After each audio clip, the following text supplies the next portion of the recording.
नेपालदेखि 10वटा बाटो घुमाउँदै घुमाउँदै चेलीबेटीहरू ल्याएर चाहिँ बेच्ने तिमीहरू पैसा लिएर चाहिँ मान्छेलाई काम लगाएपछि त्यो घरमा खान पाए कि पाएन, के छ, स्यालेरी पाएको छ कि छैन भनेर सोध्ने कर्तव्य चाहिँ कसको?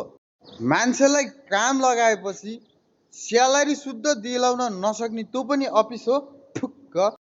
त्यो घरमा काम गर्न सक्दै नसक्ने अवस्था भएपछि अफिसमा ल्याएर अफिसको नाममा चाहिँ एउटा फ्ल्याट राखेर मान्छेलाई चाहिँ चाबी लगाएर बन्दी बनाएर मोबाइल पनि चलाउन नदिएर कुटपिट गरेर दुन्या गर्ने अलिकति लाज शरम छैन, अलिकति इन्सानियत भन्ने छैन है। हो काम त लगायो, ल ठिक छ, त्यहाँनिर चाहिँ के हो कसो हो हर समस्याको बुझ्न त पर्यो नि त।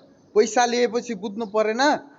ल है त्यो मान्छेले दुःख पायो भनेर फोन गर्दाखेरि तँलाई म डिपोट हानिदिन्छु, यो हानिदिन्छु, त्यो हानिदिन्छु भनेर भन्ने ठुक्क। हान्न सक्छौ भने डिपोट हान त ल।